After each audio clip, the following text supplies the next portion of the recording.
Welcome to the Beauty Growth Academy Unleashed podcast. You can join me here in the studio. I'm Alicia Hicklin and I am your podcast host. This podcast is going to give you all the advice you need to grow your beauty, hair or aesthetics business. We're not taught how to track our figures, be full-time content creators, find new clients and actually learn how to enjoy the journey. We're going to teach you how to do this and more. I hope you enjoy the show.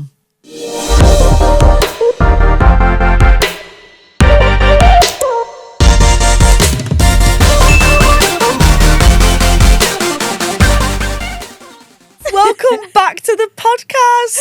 Thank you. How exciting is this? And I'm so glad to be back. We're in a studio. Talk about an up level. Life's next level. Upgrading. Yes. We are going for it. So we recorded our first podcast episode back in, it was October 2021. 2021, yeah. So almost 3 years ago. Crazy. And we're still smashing live. Right. How More cool. than ever. I know. So I'm really excited. And I wanted to get you back onto the podcast because, one, I want people to see you. And we're going to, this will be on YouTube and people will see more of this. And I think that that's very important because you're just like a little ball of radiance and I love it. And also to catch up on where you're at now, what you've been doing, and to just share more insights into manifesting and the law of attraction. So, for those of you who have maybe not even listened to the first episode, can you tell our listeners and our watchers what it is that you do, Vicky? Yeah, so I am a manifestation coach. I've been coaching properly since about 2021. Before then, it was just running like a Facebook group and kind of just nurturing people in that Facebook group to teach them about the concept of manifestation.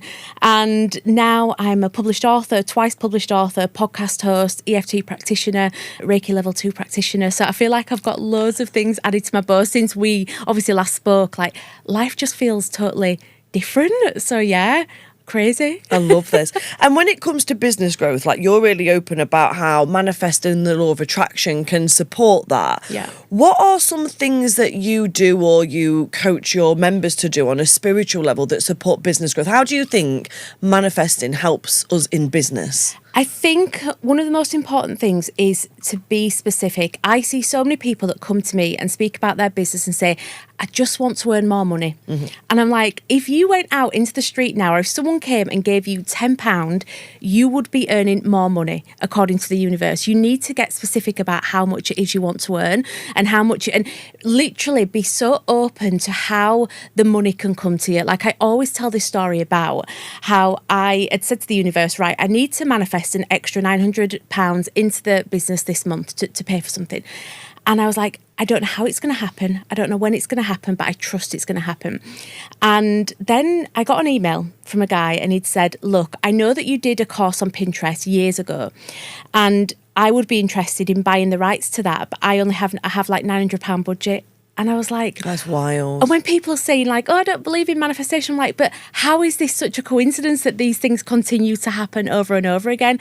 So I always tell people that story just to show them that money and abundance can flow into your business in so many different ways. But the most important thing is you have to create the roots for the abundance to come in.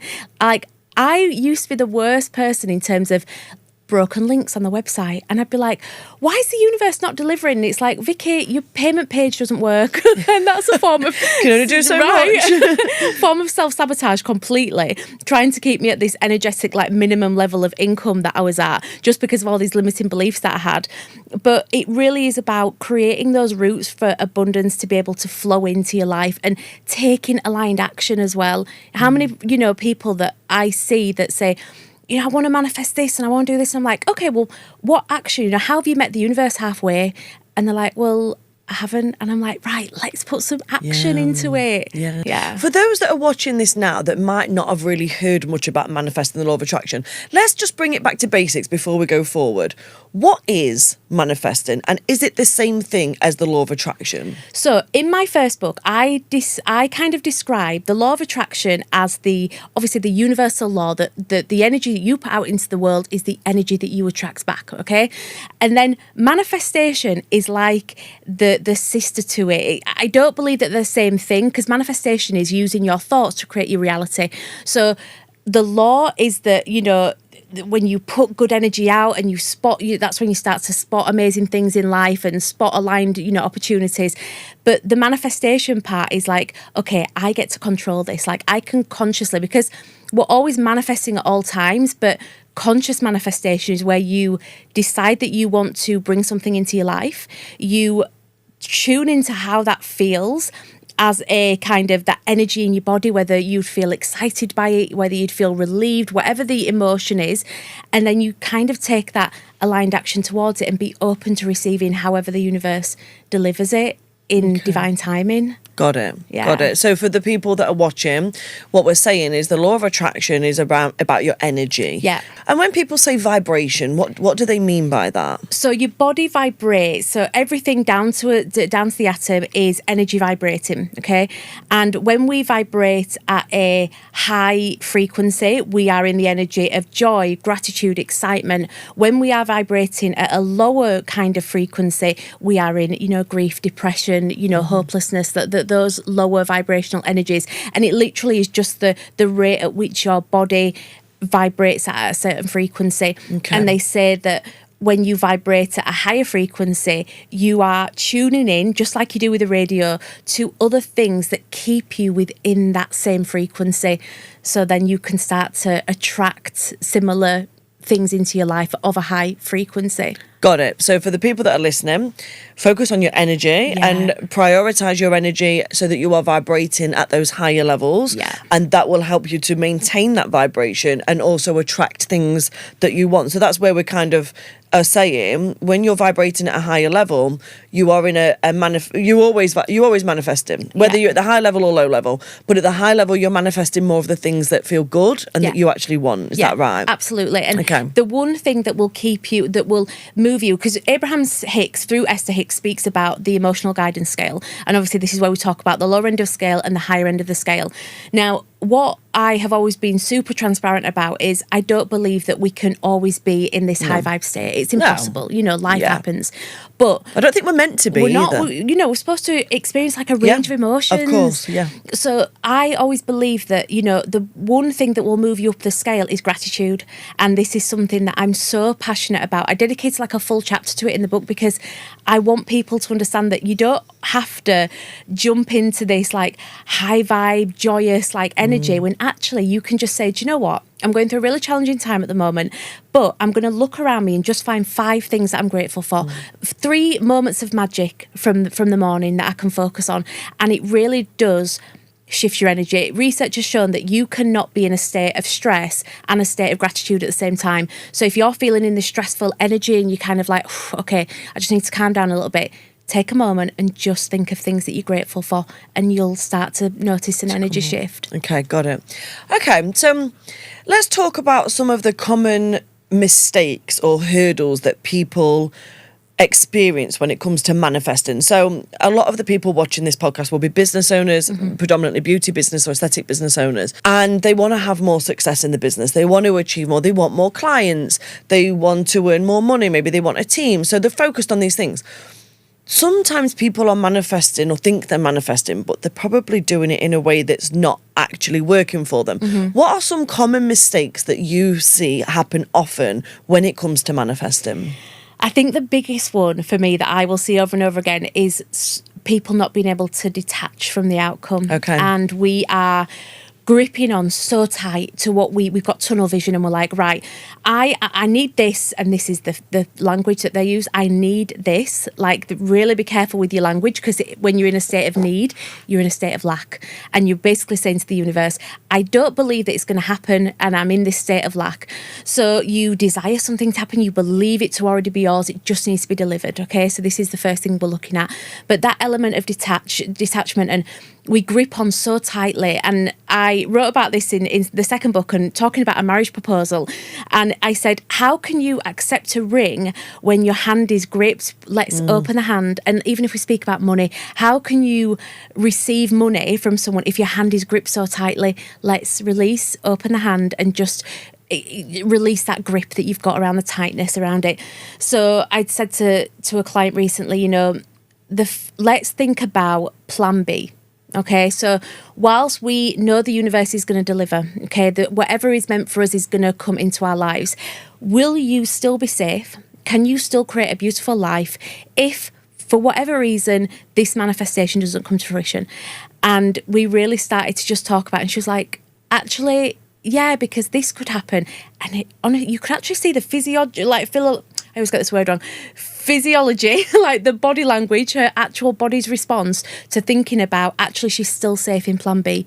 And what happened is her whole body dropped, and it was only a matter of weeks before she messaged me to say it's happened. Yeah. So that's the biggest thing you see then. So 100%. People they want something, but they're so attached and they're gripping on so tightly to that thing that they want that they almost hold themselves away from having it because they're so focused on having it. Is that I'd said to somebody, how about instead of us, because a lot of people, our automatic response is to be in a level of control. It's a safety mechanism. We need to know our surroundings. We need to control what's happening because it's a safety mechanism, and it's an element of fear of the unknown as well. So I said, okay, let's kind of work with this. If we're really kind of struggling to control the outcome, what I want you to do is write down all of the weird, wonderful, mundane, extraordinary ways that the universe could deliver for you. So instead of just thinking, okay, it's going to be just this way and that's how it's going to happen, actually, what if it gets to happen in this way? What if it gets to happen in when we speak about manifesting abundance, someone in my membership this morning just messaged to say she was manifesting £1,300, very specific, and she just left a message in the group to say, I have just had a refund from an old, from years ago, I think it was a housing loan or something like that, and they'd overcharged her, and it was for £1,300 that she got the money through for. And how would she have ever known that money was going to come through from an old loan that didn't work or that had been overcharged? So yeah, just crazy how it can happen. Okay, what are some other common mistakes that people make then? So we've got being too attached to the outcome. What else? I think, honestly, I don't want to say not doing the work, but I am really big on rituals.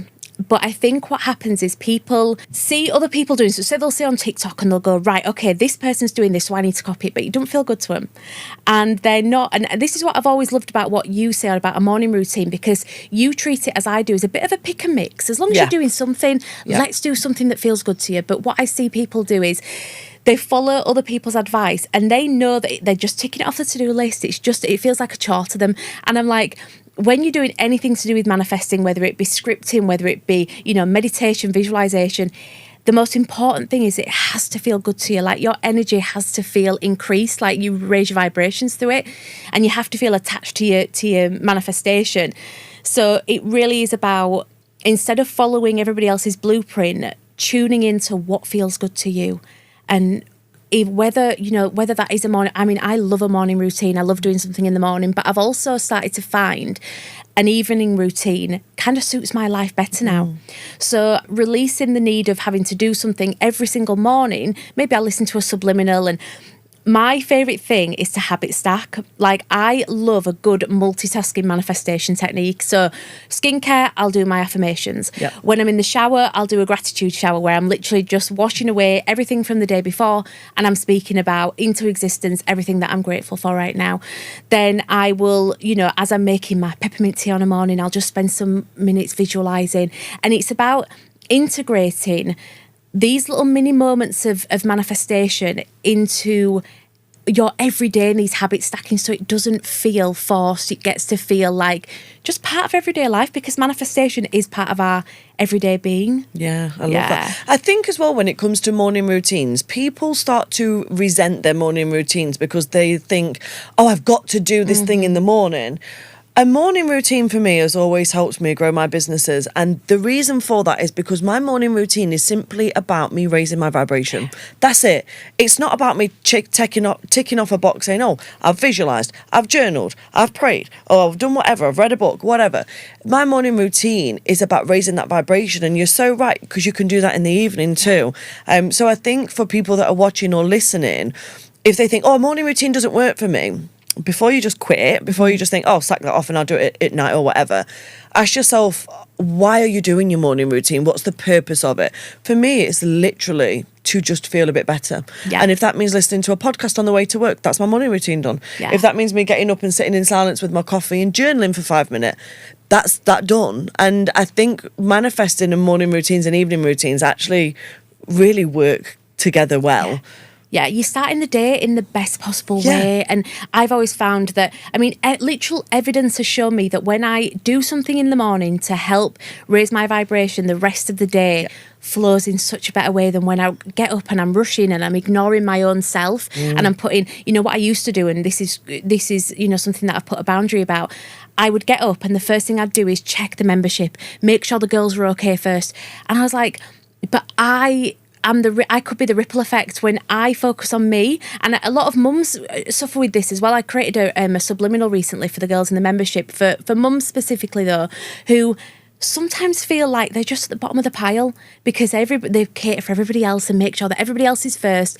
And then they're like, oh, okay, I've got some time for me now. And I'm like, when you fill your cup, you literally get to overflow into everybody else. And that's our power as women as well, I think, is within the feminine energy, that we get to overflow and care for other people and nurture other people. But we have to fill this cup first. Yeah. I think that's becoming more accepted now by 100%. women. Yeah. Because when I first started in business, so my self-employed journey 6-7 years ago, I was very much about sort the team out, sort the kids out, sort the husband, well, the partner out, do everything for everybody else. And then maybe once a month I'll go on a spa day. And I was so on that. And then I just burnt out. Now I know fully that this is so controversial, but I'm more important than my daughter. I'm more important than my husband. I'm more important than the team. I'm more important. Not as in I'm better than them or anything like that. It's I have to look after me before them because I can look after them better when I look after me. Yeah. And everybody wins. Yeah. Everybody wins. If you burn out and go down, what happens then? Yeah. The negative ripple effect from that is far greater than you just saying, I just need some time to fill my cup and then let that ripple energy across everybody else then. Yeah, because if I'm burnt out, I'm shouting at the kids more. If I'm burnt out, I'm arguing with my husband more, or I'm neglecting our relationship. If I'm burnt out, I'm stressing at the team more. Whereas if I'm actually nurturing myself on a personal level, on a soulful level, I just have noticed my businesses grow, my relationships are better with my daughter, with my partner. I have more fun, I have more freedom, I'm more relaxed. If I said to people, if you look after yourself more, I guarantee you will be earning an extra 10 grand next month. They'd do it because there's a payoff there. But it's like, why not do it? Because it just feels so good to do it. Yeah. And because that's how it's meant to be. And also, what a gorgeous influence you are for your daughter to see that it's safe to set boundaries for yourself. It's safe to put yourself first, and we don't have to put everybody else first before us. We can look after ourselves and then look after everybody else. Yeah, she actually said to me the other morning, because she's started making a pack up for school because she's realised that school canteen dinners are just not really ideal for her goals and whatever. And what was I doing? I had something in with work and I had to get up and had to leave really early. Something like that. Anyway, usually I will make a dinner for her, so I'll make her a wrap or a sandwich or whatever. And some mornings I can't do it. So I said to her this one morning, I messaged her and said to her, you're going to have to make your own packed lunch today because I'm busy with work. And later on that day, she was like, well, why didn't you make my packed lunch? I'm like, well, I'm not rushing around making your packed lunch when you're fully capable, babe. Why don't you spend 5 minutes less on TikTok in the morning and you can make your packed lunch? But she was a bit like annoyed with me because I hadn't just done it for her. And I'm like, listen, babe, I have my own life, I have my own responsibilities and job, and I come first. Yeah. So make your own pack up.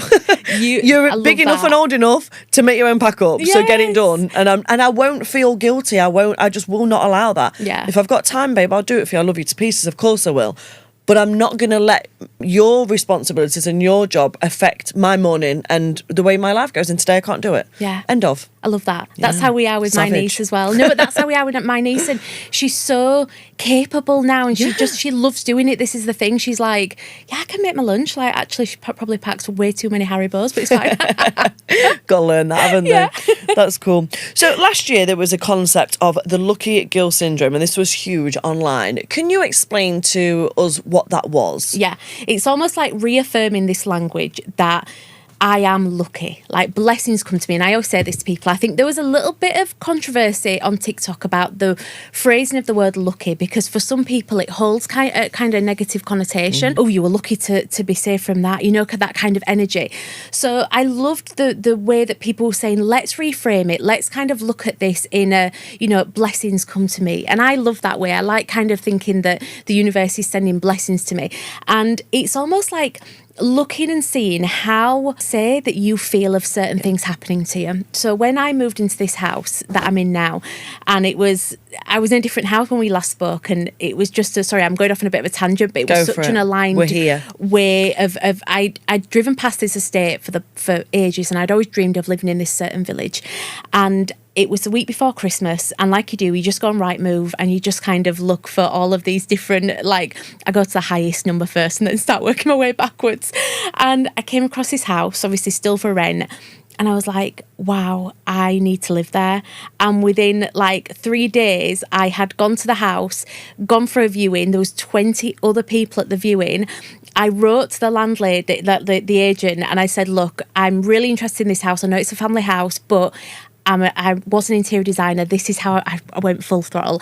This is how I've decorated my old rentals. You'll be able to see that I really look after it. And they came back to me and they were like, yeah, you can live here. Yours. And I was like, oh my God. And that was like the week before Christmas. It was crazy. But anyway, I can't remember where I'm going with that. But when I moved into this house, I'd said to the girls in the membership, I have such a strong feeling that this house is going to be lucky for me. I am going to be a lucky person in this house. And I've won the postcode lottery 11 times. Stop. I swear to God, since I've lived there 11 times. And every time I win, I go into the group and say, sorry, girls, I've won the postcode lottery again. Wow. And they go, you're such a lucky person. And I said, because I affirm that language to myself over and over and over again. Like, they laugh at me because I constantly get free hot chocolates at Costa. I get flowers given to me. I get all sorts because I declare that I am a lucky person, that I am open to receiving gifts from the universe. However, I see people all the time say, I never win anything. Yep. Yeah, I don't win. Like, I don't enter competitions because I don't win it. And I'm like, you are literally using the language to affirm that you do not win things. Like, you're telling the universe, please don't send me anything. Like, I don't win it. Like, I'm not open to receiving it.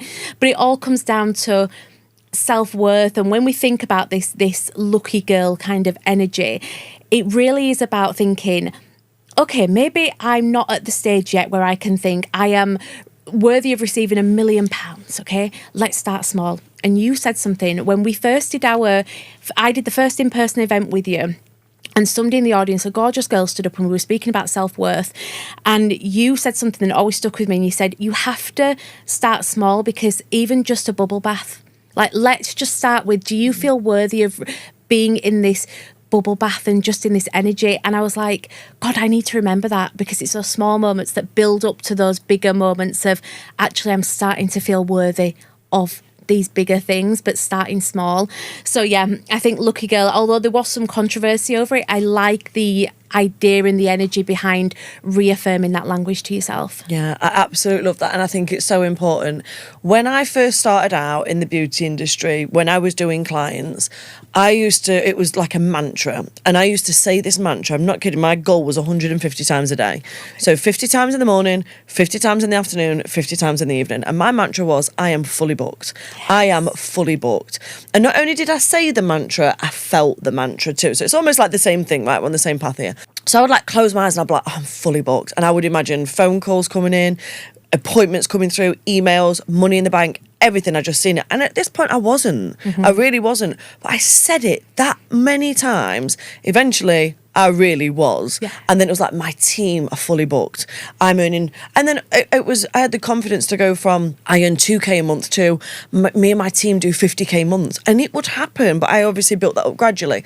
Another thing that I wanted to add in there was, so many people say, and this grates my tits, knowing my luck, this won't happen. Oh my God. Knowing my luck, this won't happen. And it's funny, and I used to be one of those people as well. And I remember when I said to my coach, something along the lines of, knowing my luck, it won't happen or whatever. This was years ago. And she pulled me up and she was like, whoa.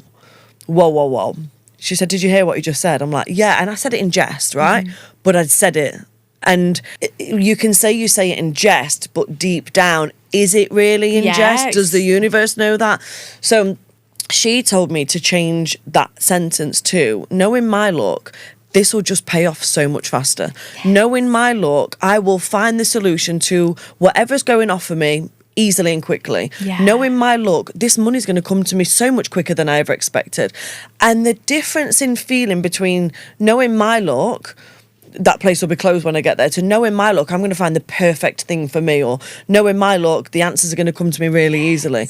There's such a different energy in that, and I think it's really important. So people that are listening and watching to this, I want you to, one, create some mantras that are not too big, okay? Now, I'm not...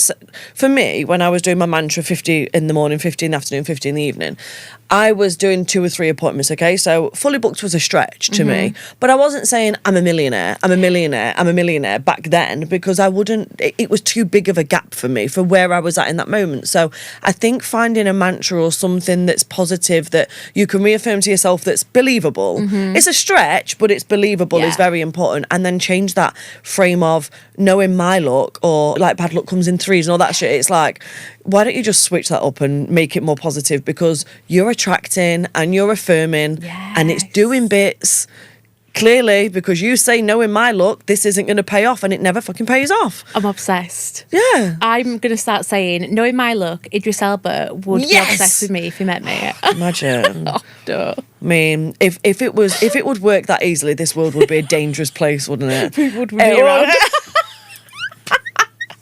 Your husbands wouldn't be safe. Sorry, Idris Elba's wife, but you know, your husband would be busy. But you know what I mean, like in general. Okay, cool. So let's move on to the next question. So I know for you like to set big goals in your business, just like I do. Do you have any advice or any top tips when it comes to using manifesting to achieve the goals and not let fear take over? Yeah, so I think with fear, because this is something that I spoke about recently, I had noticed a pattern where I would reach a certain stage in business at a certain level, and things would be going well, and I'd start to see traction, and self-sabotage would kick in, and I would then stop showing up online. It would show up in different ways, but it would often be, I would stop posting on Instagram. I would stop offering things for sale, because it was like I was saying, I feel weird making more money. Like that money block had come up, that I'd hit a certain level.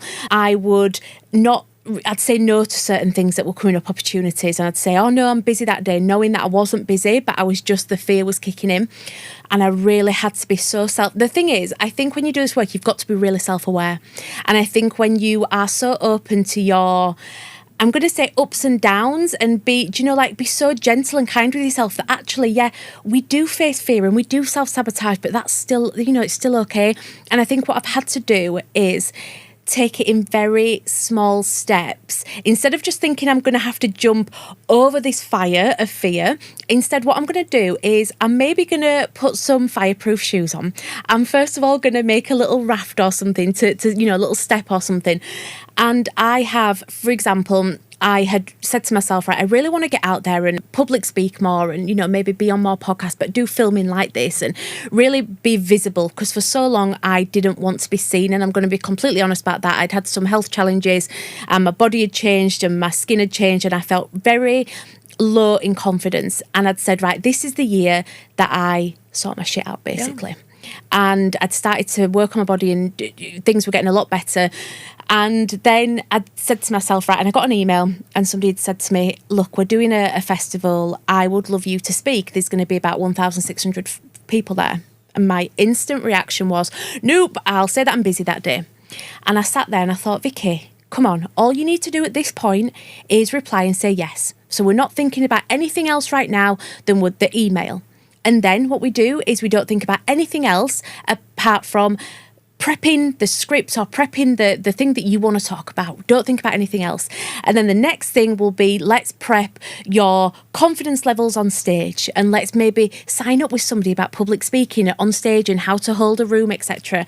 And it's really helped me by breaking these things down instead of picturing this overall goal. So, for example, another one is that I would love, and I'm actively going to put it out there to the universe, even though, who knows if it'll happen, I would love to get on the bestsellers list for the next book.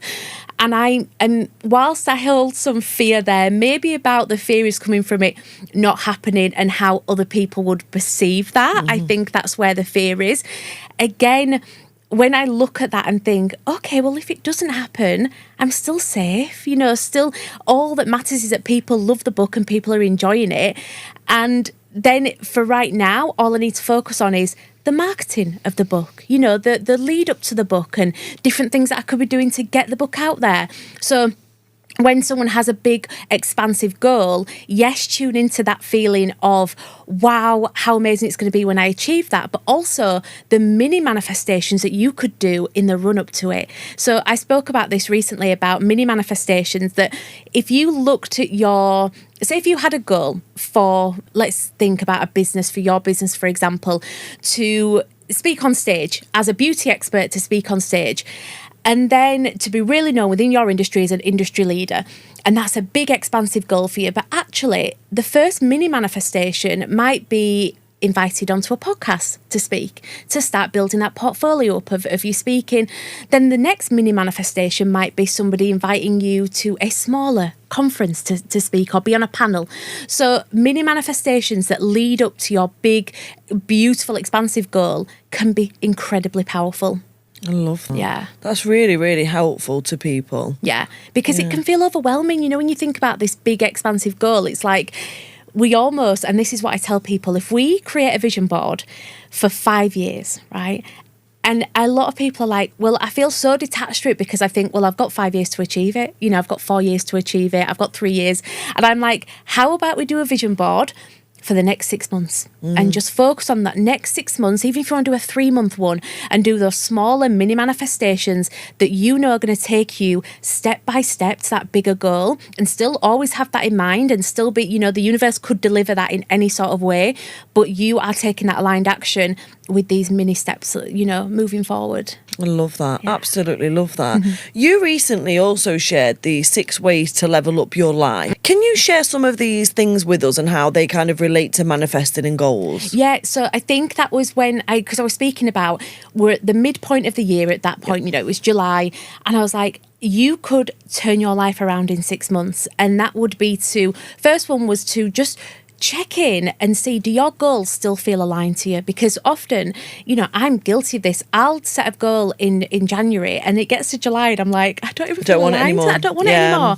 And somebody had said yes to me yesterday, but I feel guilty if I've asked for something and the universe delivers it. And what if I don't want it anymore? Like, how do I react to that? And I was like, all we do is we thank the universe and we say, what I'm going to do is I'm going to send this back out for somebody else. I'm going to let somebody else, like, it's not for me right now, it's not for me, but I'm going to release this so somebody else gets to fill their manifestation. And then it's just such a beautiful way to look at it. So check in, see if your goals feel aligned. Another one was to really look at your money mindset. You know, if you could spend the next 6 months thinking, I know that I have this, you know, money goal a limiting belief around money.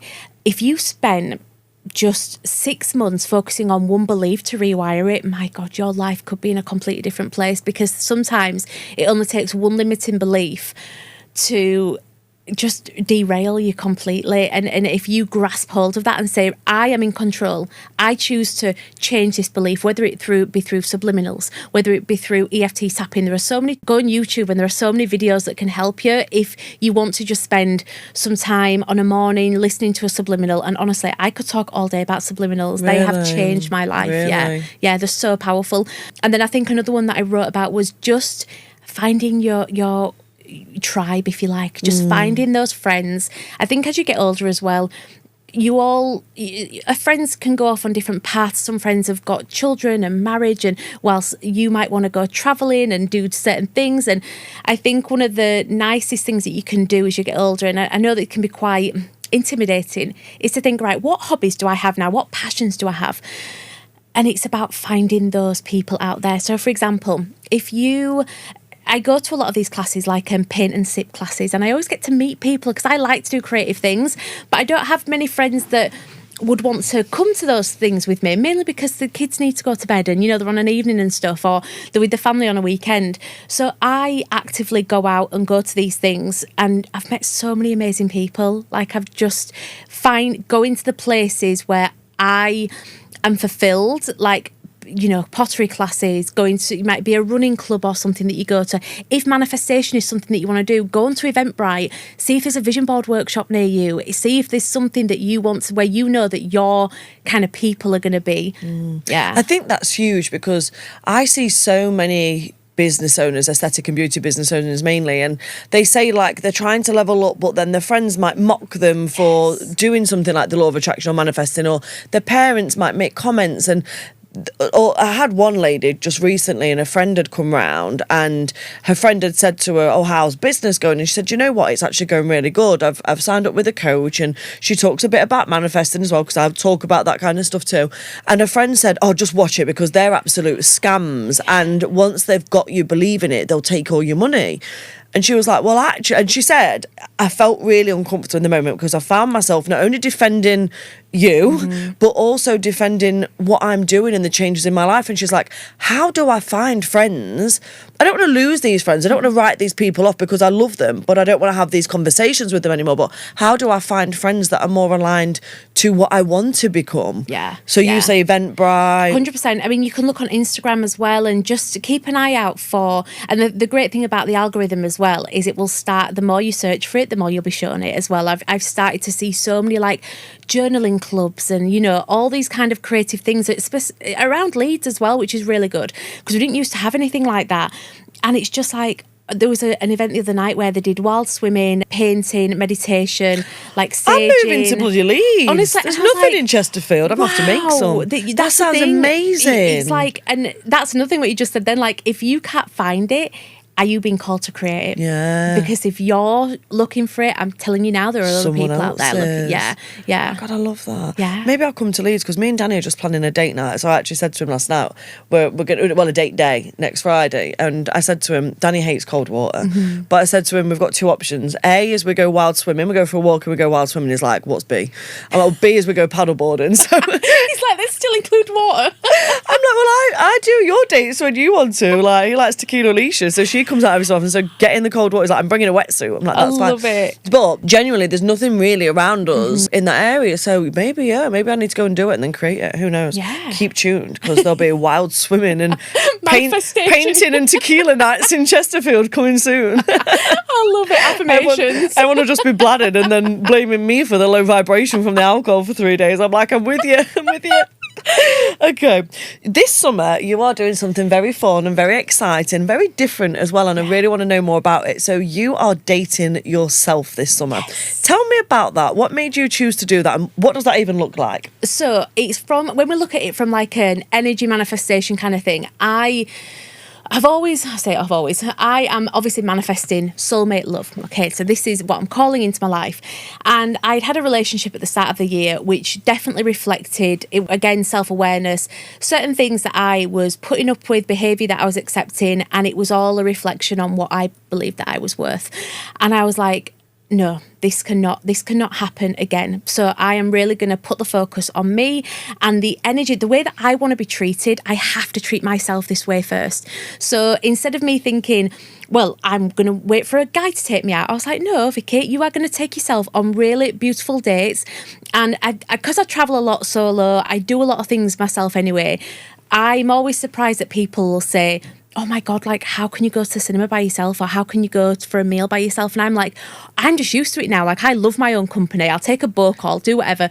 But seeing the reaction on Instagram has really shown me that people, one, want to do more things by themselves, but they're just a little bit fearful about it. They're a bit uncomfortable. They don't know how people are going to react. And actually, no one gives a shit. When you're out, honestly, when I go to the cinema nearly every week by myself, nobody cares. Nobody bothers. I go out for food. And the first date that I went on, I went to a comedy night. That was the first time I'd gone to a comedy night by myself. And that was a little bit unnerving, I was like, no. So I thought, the person on the right is not going to know if I'm with the person on the left or not, and the other way around. So I went to see a comedian. That was really, really good night. I went to a candlelight experience where there was a quartet playing Coldplay music. Then I took myself out to a restaurant on a Saturday night in Leeds, which was a big move for me, but I got dressed up, and I took my book, and this woman came up to me, and she was like, who worked there, and she was like, can I just say, I think it's amazing that you've just come and treat yourself to a Saturday night meal. And I get a lot of that. And sometimes I have to be careful not to get triggered and take it in a way that they feel pity. You know, like, good for you. You know, get it out there. And I'm like, guys, I'm actively choosing to do this. Yeah. Like, I love doing it. Took myself to the art gallery. What did I do recently? I took myself off to a place called Middleton Lodge, which is like a spa, hotel, like restaurant place. And then I'll do, what else? I went to buy I said this week, I was like, instead of waiting for a man to buy me flowers, I'm going to go buy myself a plant. And I took myself to this new plant shop that had opened called Nice Things. And it's amazing, very Instagrammable.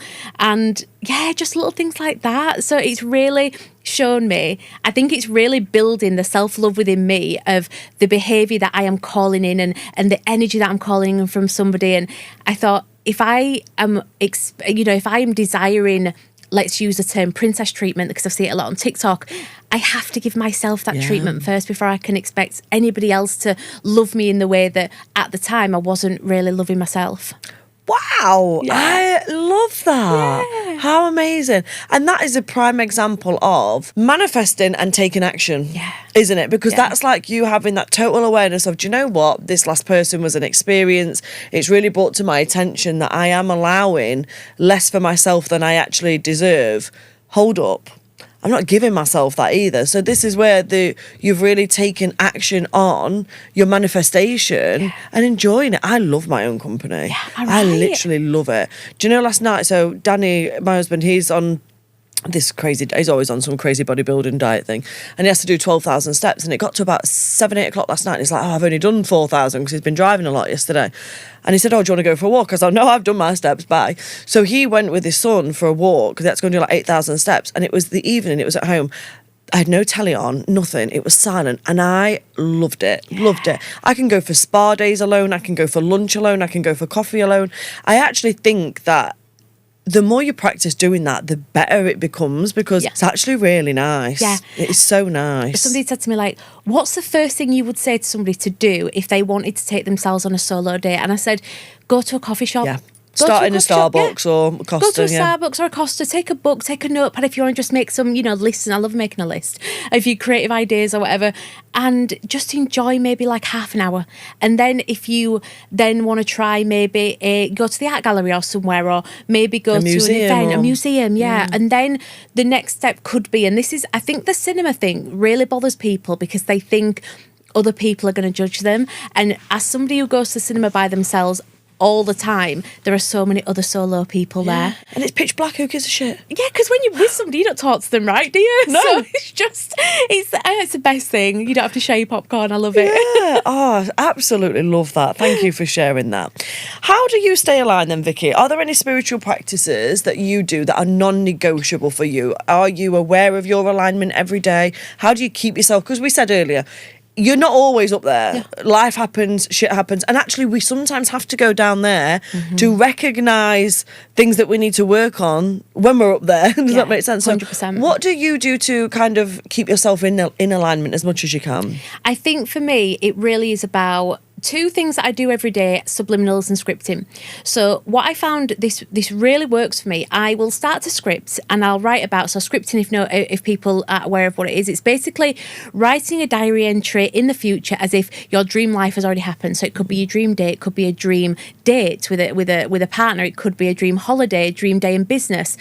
And then what I'd start to notice is, as I was scripting, if limiting beliefs were coming up, I would make a note of them and I would record, because obviously I record subliminals, but if this was for you, somebody listening, you could go onto YouTube. If you spotted a belief that was coming up, or a limiting belief, I'd think, right, I want to reprogram that. And I would then record a subliminal for myself, and then I'd start listening to it. And then for you, it could be typing it into to YouTube, like how to, subliminal for manifesting 50K a month or something like that. And it has been like life-changing. Because I really resonate with the energy of scripting, because I'm a writer anyway, so I think that's why I find my flow with it. I love to get descriptive. I love to be in that energy, and I love to read it back. With scripting, I think the power is when you read it back and you think, wow, this is, and I keep on my scripts. So I still have my scripting journals from 2017, where I used to, my scripting said, this is so funny, I can't believe that I have earned £2,000 this month. I did my food shopping at Marks and Spencer's, and I am running my own business. And at the time, I was working I was the editor of a men's magazine, and it was just this whole like script about how amazing my life was. And it was like, wow, I was looking back and thinking, Vicky's dreams then felt so expansive to her, and it's all come true, plus God knows how much more. How amazing. Yeah. Do you still do bespoke subliminals Yes. and stuff? So Yeah. people could get in contact with you, because if, for 100%. anyone who's listening, Vicky actually recorded me my own personal, it was like a visualization Yeah. kind of thing, wasn't it? And I listened to it for years. I actually need a new one, to be honest. And it really, really helped. And I also remember, I'm sure I'm on it, because this was a couple of years ago, weren't it now? It was like, I can't wait to, like, you've got 1,000 members in the members club, Yeah. you're hitting 10K months. Yeah. And now we're on like 2,500 members, we're on 50K months. Amazing. Like, well, more, sometimes it goes up and down, but isn't it crazy how things can progress? But yeah, I think for people who want to do, what's it called, like bespoke ones, Yeah. they could reach out to you for that. 100%. Yeah. I mean, I love doing them because Yeah, your voice is the one. Like, the it is. subliminal how subliminals work is they are affirmations, and with a personalized one, I ask you a certain amount of, like a questionnaire basically, and you tell me how you feel currently and how you want to feel. So then I go away, I take all of this information, and I create a bespoke series of affirmations for you. But the beauty about subliminals is they're recorded on such a low level over certain frequencies of music that when you listen to it, you don't hear the affirmations consciously, and it bypasses the conscious mind to go to reprogram the subconscious. Because what we can often do with affirmations is we listen to them, and then straight away the conscious mind comes in and goes, I'm not sure about that, like I don't think that is true, or I don't feel connected to that. And actually, when you bypass the conscious mind and go straight to the subconscious, like, wow, magic can happen. Wow, I love that. Yeah. That's so powerful. So your two non-negotiables are scripting. And just to literally expand a little bit on scripting. So if anybody who's like, well, how would I script? You would, let's do an example that you want to be fully booked. One of your goals in your business is you want to get fully booked. You want to have 5K months.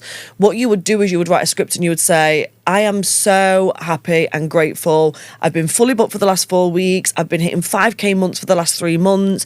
My life has changed because of this. When my clients come to see me, this is how I feel. And you just expand and expand and expand on that thing as though it's already happened. Yeah. Like, or it could be, I'm on this beautiful holiday, I'm on the beach, I can hear the waves, my kids are having fun I can see them playing in the sea, my partner's just gone to the bar to get us a cocktail. Like, you can do it kind of in present and past tense, but it's just about getting into that energy, isn't it, for scripting? I Yeah. love scripting. I think it's a great tool. I probably should do it more. And then subliminals. Okay, you've got to choose one. You can only have one manifesting hack for the rest of your life, Vicky. One. Out of subliminals and scripting. Anything. One. Which one are you going to go with? Oh my gosh. Okay. This is really hard. In an abundant universe, Do you know you'll have what? one. Do you know what? Knowing my luck, I'd be able to get 2. No, I think because I have witnessed, although, do you know what? I love scripting and subliminals. Visualization for me is the so one. powerful. Yeah, it's Like, the when one. you tell me to create a movie in my mind, I'm like, Steven Spielberg. Step back. Step back. Like, honestly, I love it. And I go into so much detail. And something that I learn that is incredibly powerful to the subconscious is whether you're scripting, whether you're visualizing, always add in details of your current life, so your subconscious recognizes it as part of your reality. Because if you are scripting and everything within that script is brand new to you, then it's harder for the subconscious to recognize that as a reality. Okay. So even if you just said, I'm wearing my favourite dress. Okay. I bought it, Yeah, whenever. I'm laid on my bed. Yeah, I'm laid on my Yeah. bed and I'm looking up at the pink wallpaper, and add elements of your everyday, because the subconscious is like, okay, this is happening. This is a reality now. Yeah, Okay. so powerful. Can't believe you just made me choose one. I'm sorry. Okay, let's talk a bit about your books, Vicky, because you have just released book number 2. I'm going to show it to the camera. And if you're listening to this, you're not going to be able to see it. If you're But listening, you don't know, let's but tell you go it's to the show amazing. notes. It's amazing. Let's start with your first book. So your first book is called Manifesting for Beginners, Yes. is that right? Okay, Yeah. cool. And that was released It was released, 2021. 2021. Yes. Okay. Oh, was it released 2022? Honestly, I wrote it. No, I got the book deal in 2021. It was pushed back for various different reasons, and it came out 2022. Perfect. Yes. And this one is called How to Manifest Anything. Yes. What's the difference between the two books and where would somebody start? Yeah, so always start with, I would say, Manifesting for Beginners, because I mean, that is if you are, new to the concept. And I wanted to create something that was, my ethos has always been, let's make it as simple as possible. Because I think sometimes what happens within the spiritual world, I'm going to say, is we hear a lot of buzzwords, we hear a lot of kind of fluff. And it's like, actually, at the core, manifestation can be simple. So we created this kind of, I'm going to say like layman's terms book, and it has been so popular just over the world over. I never realised, like, we had Germany buy the rights to it, America bought the rights to it, France bought the rights to it, China, and it was like, I never realised that this many people, or this many countries, if you like, or would be interested in manifestation, but it's becoming so much bigger now.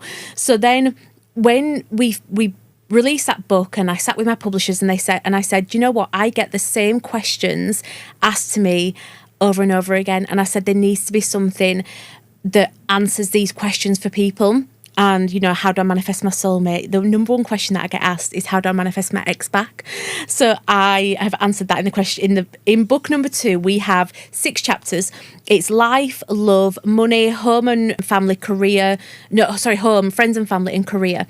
And there's like lots of different Q&As, but we did it in a bit of like an agony aunt style.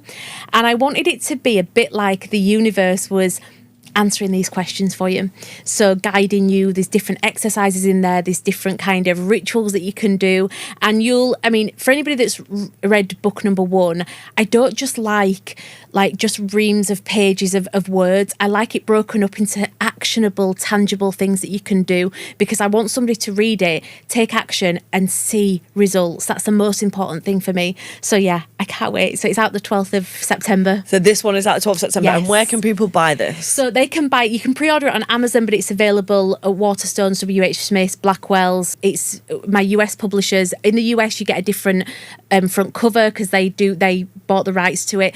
It's all over the world. Like, it's crazy when I say that. So I've just been in the studio recording the audiobooks. That's amazing. Yeah. I'm so proud of you. Thank well you, doll. done. Thank you. And you do work, you manifest, but you put so much action in as well, and you're so committed to helping people. Yeah. I just think that's amazing. Thank you. Amazing. Okay, so we're going to move to the final part of the podcast, and this part is called Right or Wrong. Oh. Okay. Funnily enough, the first question, I want to know, is this right or wrong, and why? Okay. Question 1, trying to manifest your ex back. Okay, so my answer in the book, and I'll give you a little insight into this, is no. So I believe that the universe will take the trash out if it needs to take the trash out, okay? And I always believe that if people are meant to be in your life, they will come back into your life. I don't like the idea of spiritual manipulation, and this is what I write about in the book. It's almost like this person has free will. Wouldn't it be so much nicer to know that they came back to you with free will because they missed you and they want to be with you, rather than you manifesting and trying to manipulate somebody's life path? So yeah. So the answer is wrong. Wrong. The answer is wrong. Work on yourself. Yeah. And we'll see. Okay, cool. Right or wrong, journaling about negative emotions. Oh, okay. Now, I'm going to say right about this, yeah? Because like we said earlier, I do not believe there is such a thing as whilst we call them a negative emotion, I don't think they are negative in terms of like, you should never feel that way. You should never have that emotion, because we are built with a vast range of emotions to feel. And you know what? I just watched the film Inside Out. Have you seen Inside Out too? My Danny took Amelia to watch that because they're children apparently. But, incredibly powerful. Incredibly powerful. It? Yeah. Even I really want my niece to watch it, because it just explains how anxiety, for example, is this little character, and anxiety is literally just there saying, we need to work out all of the worst case scenarios so I can get prepped. I just need to get prepped and plan for it. And it was just such a nice way to reframe the emotion of anxiety, the feeling of anxiety and boredom and, sadness. So all of these things, I think the intention behind journaling about a negative emotion has to be the self-awareness to, how can I move through this? What is this telling me? Where's the lesson? Where's the blessing? I'm not gonna let this sit with me forever. So how can I release it? So it's good to sit with it and to express it and to take learnings from it. 100%. Okay, cool. Okay, last one. Right or wrong? I've got a bill coming up that I can't afford. Can I manifest £1,000 in just a few days? Okay. You can. Oh, this is a mixed one. Okay, because there's a little bit of a nuance to it. Yes, you can. You can manifest money in a really powerful way, a quick way. However, I'm guessing that if there was a person behind this question, it's the franticness, it's the energy, okay? It's the need. So what I would do, and I've told this to people before, I want you to look at every single way that you can prepare for not having that money come to manifest. So, can you look at maybe borrowing some money if it's from someone? Can you look at speaking to the person who you need to pay the bill to organise a bit of a payment plan? Looking at all your different options to make sure that you feel safe and calm with plan B. My God, will release that energy completely. Love that. Yeah. That is so powerful. Yeah.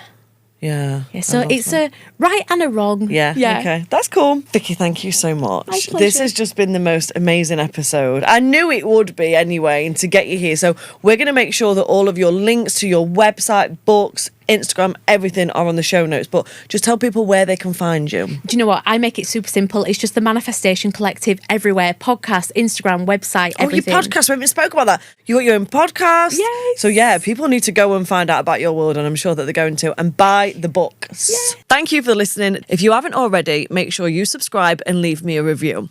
You can click on the links in the show notes to follow me on social media, learn more about the guests, and you can also join me on any challenges or masterclasses that I'm hosting that will help you grow your hair, beauty, or aesthetics business.